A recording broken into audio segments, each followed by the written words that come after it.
Well, hello everybody, Jason of New Ideas Revolution Cave. And it's Sunday. Good Sunday. Good Sunday. Not a bad Sunday. Good Sunday.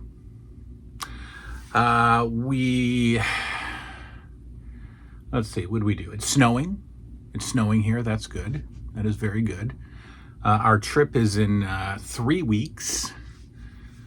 3 weeks from today, exactly 3 weeks from today, 21 days, we will be piling into the rental van and driving many, many hours. I will certainly film and enjoy and record and have a good old time. I'm looking very forward to it. I just hope that everybody stays mentally and physically healthy in this house until the trip comes.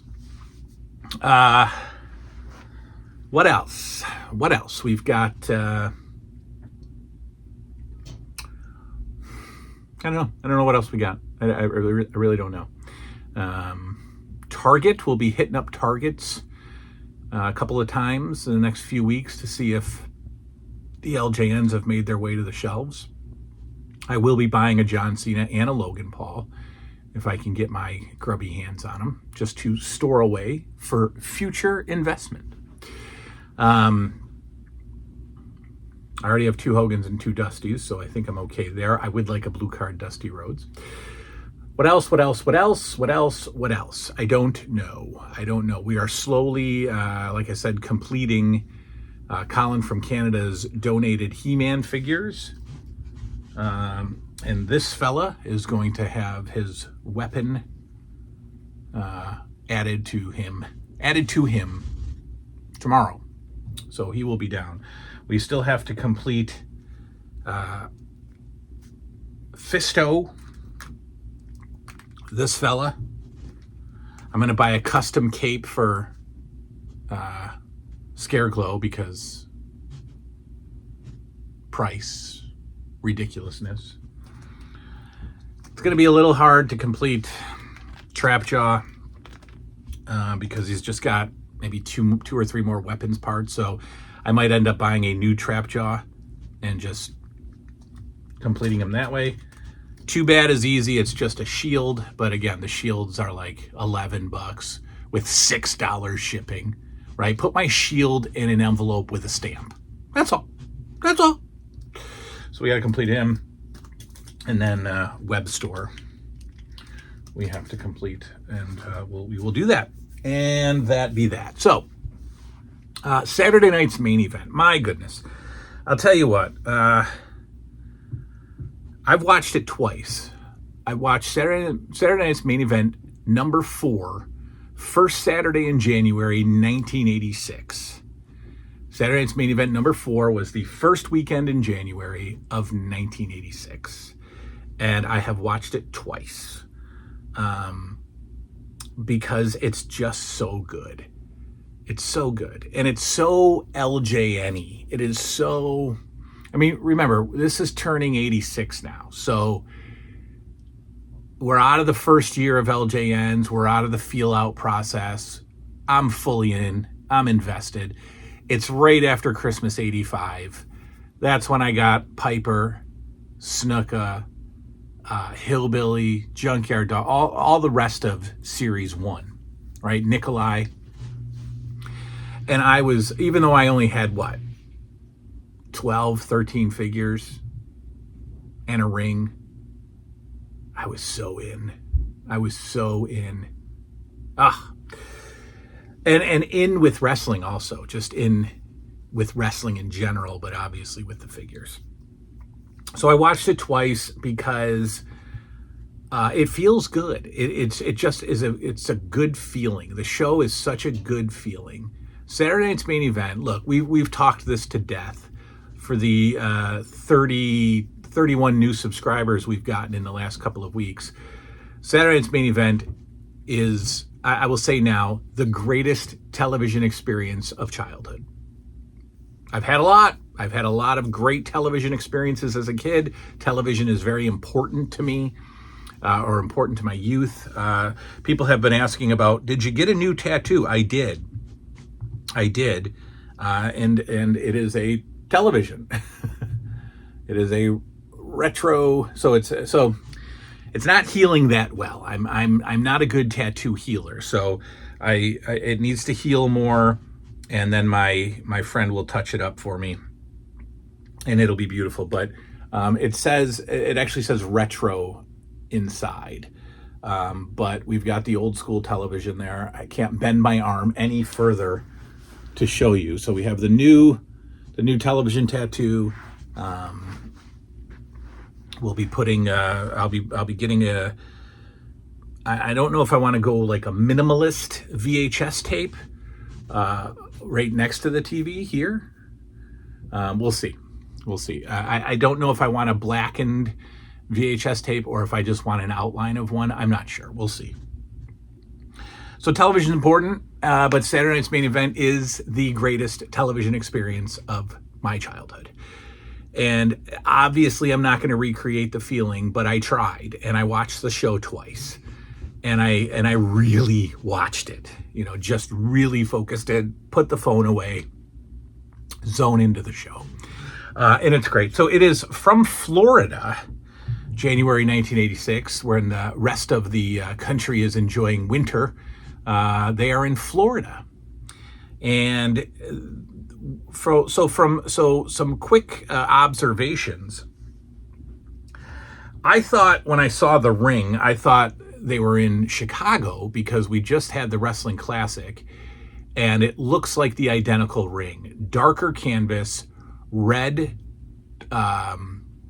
posts, red ring posts, like maroon ring posts, and blue, red, white was the rope, design. Blue, red, white. The Vince McMahon of 1986 wasn't paying attention as much as the Vince McMahon of today would have. Could you imagine the ropes being the wrong color in today's wrestling? It would never happen. So interesting ring, very low to the ground ring, very low to the ground. Seems like a smaller ring. I don't know how this works. Does the WWF travel with rings? Why do they have different rings? Why do they have different canvas colors? Why do they have different sizes of ring apron? Short, low to the ground, higher up? I don't know. The television shows of the early 80s, 80, 81, that ring is practically on the floor. It is so low, there is no drop. It's off the canvas to the floor. It's just so low. I don't know. Anyway, so we start things off with Hogan and Mean Gene somewhere on a beach or wherever at a resort. And of course, Hogan is mixing up some protein powder for Mean Gene. Gene drinks it and then starts to go, ooh, ooh, ooh. And then he does these really weak, like Mean Gene flexes. Okay, that's wonderful stuff. I love everything about this show. I love the silliness about this show. I love I love everything about this show, this era. I would have been going nuts as a kid. I just loved it. Then we cut to. Then what's next? We got so it's the shot is through binoculars, right? And you see the outline of binoculars, and you see the three hillbillies floating in a pool, right? All with their gear on, their overalls. They all have their overalls on, and they're sitting in a pool. Elmer, Hillbilly Jim, and Cousin Luke, ladies and gentlemen. Cousin Luke has now replaced Cousin Junior. Yeah, that's right. Luke has replaced Junior. I don't know where Junior went, but Luke is now here. And so then they show who's looking through the binoculars, and it's Jesse, it's Roddy Piper, and it's Ace Cowboy Bob Orton, and they're just making fun of the hillbillies floating in the water. There's all kinds of floating pig jokes and bacon and all kinds of stuff. So then we have our intro, our beautiful, well-recognized, well-loved intro of Saturday Night's Main Event, and off we go. Vince McMahon welcomes us to the show, and Jesse Ventura is in ring gear. He's in wrestling gear because he is wrestling on the card tonight. And Jesse says that Vince will not call the matches by himself.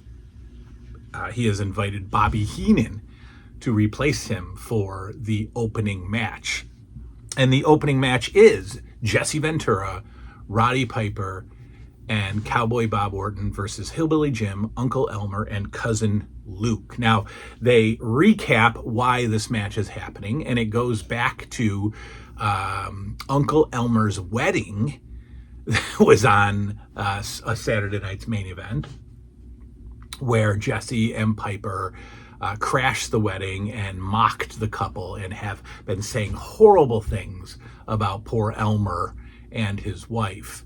And so now we've got, this is basically a grudge match, right? This is a 6-man grudge match. The Hillbillies against Orton, Piper, and a rare wrestling appearance for Jesse Ventura, probably one of his last.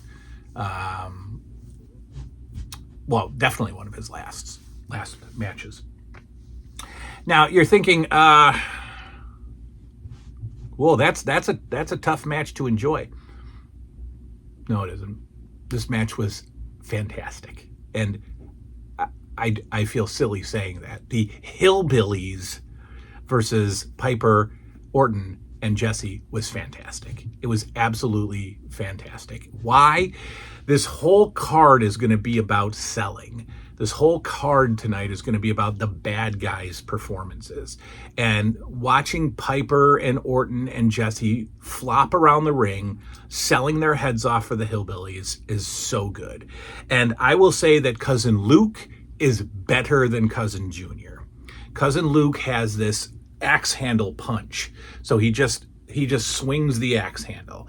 This is his punch. That's, no punch. And the bad guys just bounce around the ring like crazy selling it. And I loved this match. I mean, Uncle Elmer is obviously the weak link here, but, so when he's in, it's just kind of, big dopey Elmer tossing around the bad guys. Elmer's very odd. Elmer looks like a fat guy that wasn't supposed to be fat, right? He's got really thin arms, really thin legs, and then just this like watermelon body, right? Just very odd. And he's unstable on his thin legs, right? So he's just very odd shaped. But the match is fantastic. The match is great. I loved it. Bobby Heenan making his commentary debut is outstanding. And so the end comes brilliantly. We got Luke, of course, who's going to take the fall. Orton smacks Luke with the cast. And instead of jumping on him and pinning him, Roddy Piper puts him in the sleeper hold. So Luke is knocked out cold, and then Piper puts him in a sleeper hold. So it looks like Piper put Luke to sleep. So great.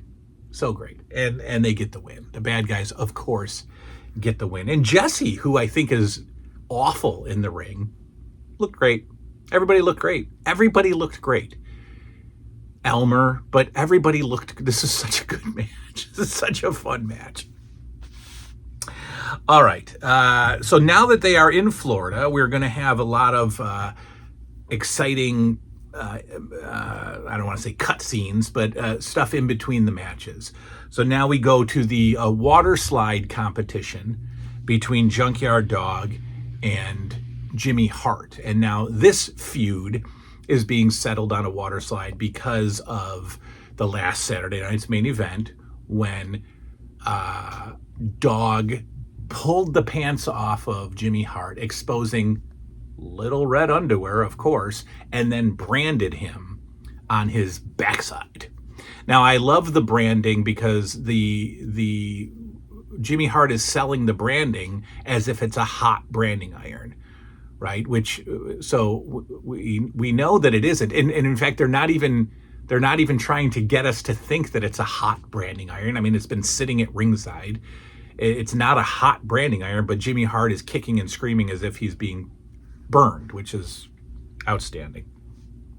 So they're going to finish their feud at something called Adventure Island in Florida by going down a water slide. And of course, Jimmy Hart gets a late start and Junkyard Dog wins the water slide race. So good. So good. So good. Up next, we've got what we would probably label as our main event. We've got Hulk Hogan, who informs us that he's got Junkyard Dog in his corner to take on Terry Funk. And JYD's role is to keep Jimmy Hart sitting at ringside instead of interfering. And so it's the gimmick where the bad guy manager gets up and tries to interfere, and here comes JYD around the ring. Sit down in your chair, sit down in your chair. The interesting thing is they've got the chair right up against the barrier. And so all these fans are like right in Jimmy Hart's face, screaming and yelling at him. It's crazy. Again, we said it's all about the selling and it's all about the bad guy's performance. Again, Terry Funk, Wrestler of the Year 1985 in the WWF, Performer of the Year. And he makes this match incredible because he just flops all around the ring, in and out of the ring. He's got such a cool thing where he's kind of wobbly. He's near the ropes and he's wobbly, and then he sits on the bottom rope and then slides out of the ring. Like he falls out of the ring. So he like flops down on the bottom rope, holds onto the middle rope, kind of falls backwards, his feet are dangling in the air, and then he eventually falls to the floor. He's just so great. Another spot was, you do the drop down jump over, right? So Terry Funk whips Hogan in the ropes, drop down. Hogan's supposed to jump over him, hit the ropes again. But in this case, Hogan, as he's jumping over Funk, he's stepping on him, right? So then Funk tries to get up. He's stepped down again. Hogan hits the ropes, steps on him as he comes over, hits the ropes, steps on him again. That was like 3 or 4 times. And Funk is furious that he can't get up because Hogan keeps stepping on him, slides out of there. Funk spends a lot of time outside of the ring just because Hogan keeps getting the upper hand and Funk has to bail in frustration, and it's fantastic. We get a lot of Terry Funk offense in this one. Dog keeping the Jimmy Hart from getting involved, but eventually Jimmy Hart does get involved, gets knocked off the apron. Blah blah blah. It's not the Hogan elbow, big boot and leg drop. Hogan actually wins with a clothesline while Terry Funk is distracted, while Junkyard Dog beats up Jimmy Hart. Hogan charges Funk, hits him with the clothesline, gets the pinfall. Awesome stuff. Then we get our 1985 year in review. And all it is basically is clips from the first 3 Saturday Night's main events, set to the music of "When the going gets tough, the tough get going." Right? When the going gets tough, the tough get going. Ba-da-da-da-da, ba-ba-da-da-da, ba-da-da-da, ba-do-do-do-do. That song. Yeah. So we just have, 3 minutes of highlights, year in review, 1985, to that awesome song, "The Going Gets Tough." Then we come back with just gold, just pure gold. George the Animal Steel is hanging out at a water slide. He's splashing around in the water. Albano's there. Mean Gene's interviewing him. And then we go to Jesse interviewing Savage, because up next is George Steele versus Randy Savage. They're above a pool, like up on a rock formation, and where you could almost like jump off into the water. And Jesse's interviewing Savage while Elizabeth is just terrified, and Savage is holding on to her, and Elizabeth keeps looking down and just doing that like great but awful Liz selling, where she's just terrified and it just seems so abused. I mean, she really, really seems like a timid, abused woman. And So Savage says he's going to teach Liz how to swim. And Jesse says, well, how are you going to do that? And Savage throws her into the water from like, I don't know, 12, 15 feet, throws her into the water. She screams all the way down, and Jesse's laughing his head off. So these two men are laughing at the abuse of the woman who can't swim and could potentially drown. And I'm in awe of this. It's just it's so beautiful. It's so great. I would have been furious as a kid.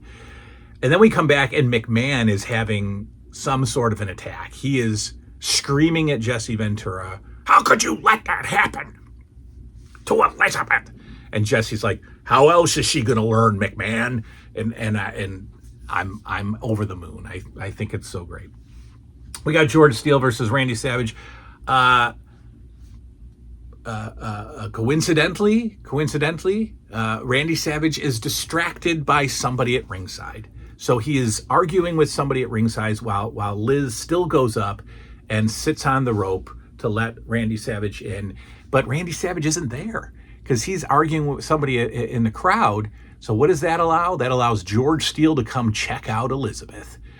And he is like pawing at her, and he's putting his head on her shoulder, and she's just got, again, this horrible, abused look on her face.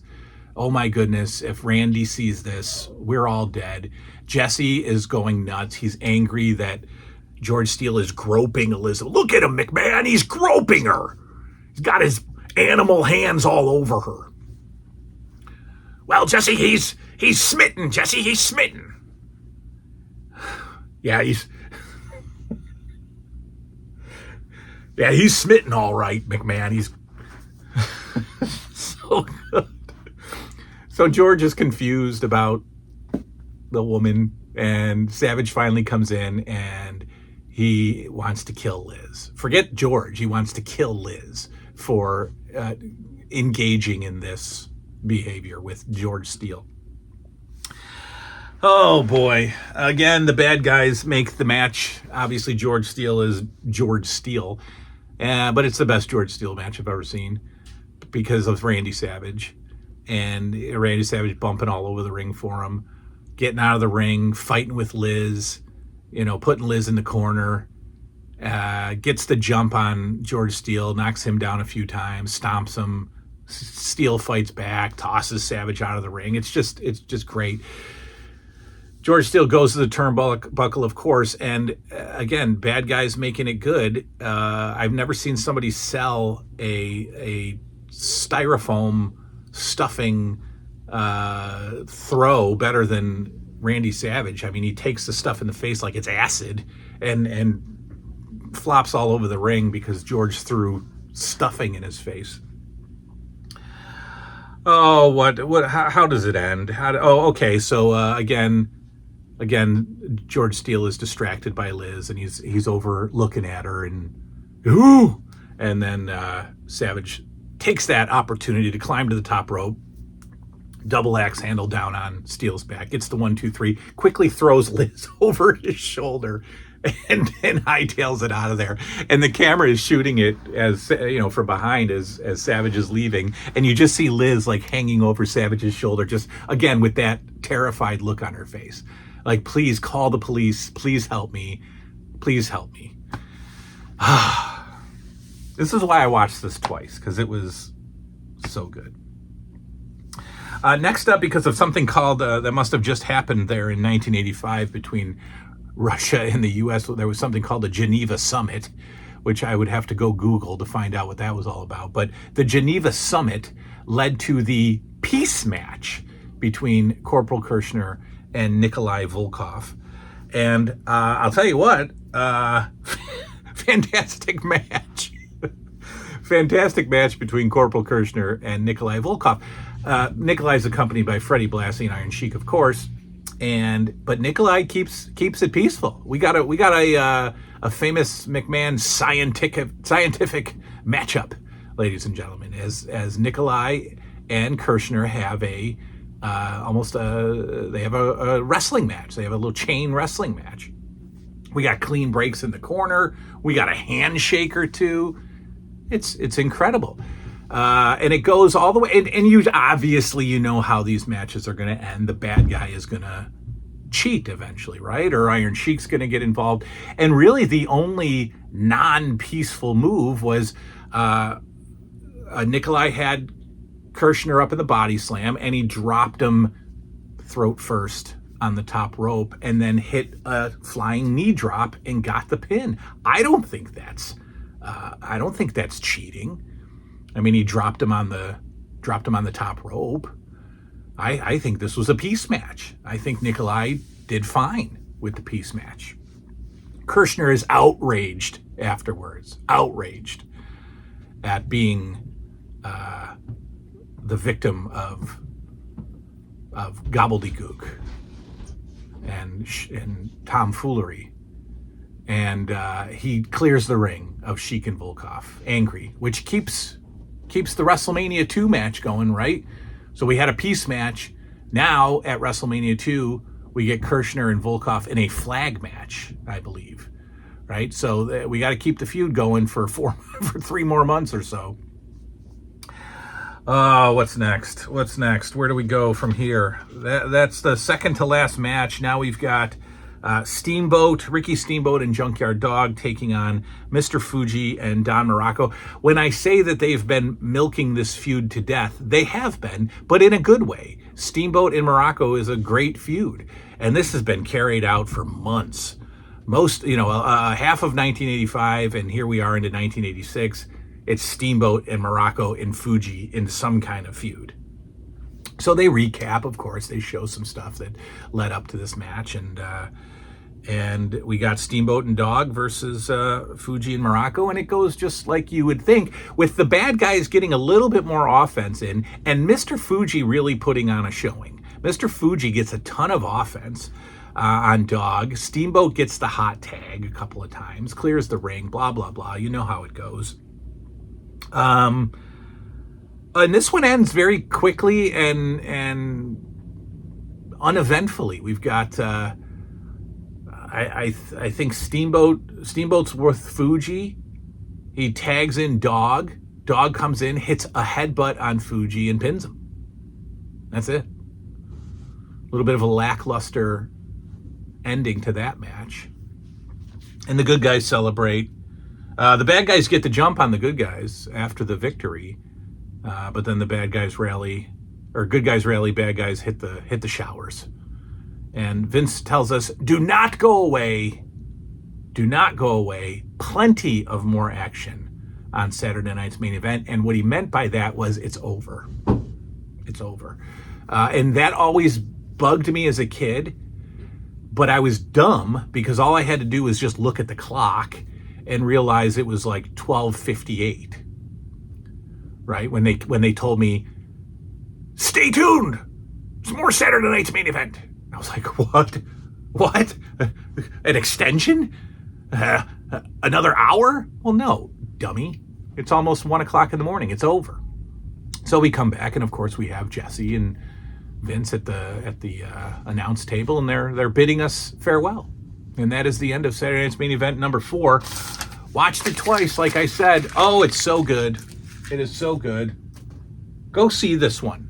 Go look for it and watch it. It's a very good Saturday Night's Main Event. All right, that is all. We'll see you next time. Good night now.